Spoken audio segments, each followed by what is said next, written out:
자, 우리 세부 추진 계획 작성하기 다음 걸 보겠습니다.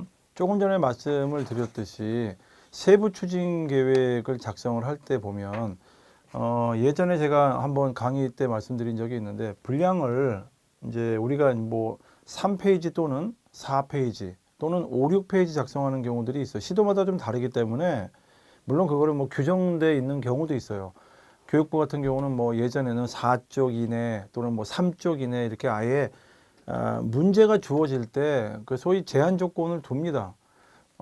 정책기획안을 이제 소위 말해서 이 수험생들 중에서 기획력이 있는 사람을 선발하겠다. 이제 그런 시험이기 때문에 많은 분량을 작성하는 걸 원하지는 않죠.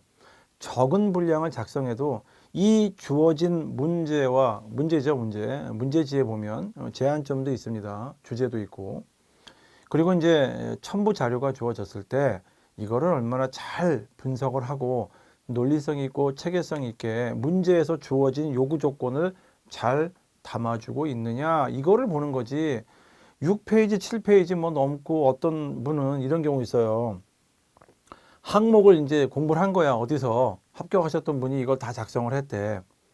그래서 그분 말을 들어봤더니 뭐 항목이 한 6개, 7개가 되는데 이걸 전부 다 작성하려니까 내용이 많이 들어갈 수가 없어. 뭐 이래가지고 합격하신 분들의 말을 이제 소위 말해서 이제 좀 신처럼 모시는 겁니다. 차라리 불합격하셨던 분들에게 물어보세요. 어떻게 작성하셨습니까? 라고 물어본 다음에 그거를 기반으로 해서 다시 한번 자기 고려해 보는 게 더 좋을 수도 있어요. 합격하셨던 분들이 엄청난 능력이 있는 게 아니라 불합격하셨던 분들이 소위 이제 아직 준비가 덜 되신 분들이 있어요. 뭐 처음 하셨던 분들, 기획안 작성 안 해보신 분들 입장에서는 그분들 때문에 됐을 수도 있어. 그러니까 너무 거기에서 그분들의 말이 마치 그냥 모범 답안인 양 이렇게 생각할 필요는 없다는 겁니다. 기획안 작성할 때. 세부 추진 계획이 좀 분량이 다른 데보다는 좀 많을 수가 있겠죠. 왜냐면은 처음에 우리가 이제 뭐 예를 들어 1 이렇게 한 다음에 뭐 추진 배경 작성하잖아요. 예를 들어서 뭐 추진 배경, 뭐 추진 배경 및 목적 뭐 여러 가지 제목은 달 수가 있는데 이거를 아무리 우리가 작성을 잘해도 시험장 가시면요. 반 페이지 이상 작성하기 어렵습니다. 보면. 그래서 추진 배경을 작성을 할 때는 소위 말해서 지금 나타나고 있는 문제에 대해서 이야기를 하면서 이 문제가 사실은 중요한 문제이기 때문에 우리는 이거를 반드시 해결해야 된다. 중요하고 필요합니다. 시급하게 이 문제를 해결하기 위해서는 우리가 한번 고려해 볼 필요가 있겠습니다. 이런 중심으로 추진 배경을 작성합니다. 예를 들어서. 그리고 나서 이제 그럼 현재가 어떤 실태길래 그래? 실태 분석이라고 하죠. 어떤 분은 이걸 뭐 실태 분석이라는 표현을 쓰기도 하고 어떤 분은 또 현황 및 뭐 현황과 문제점 뭐 이렇게 작성을 합니다.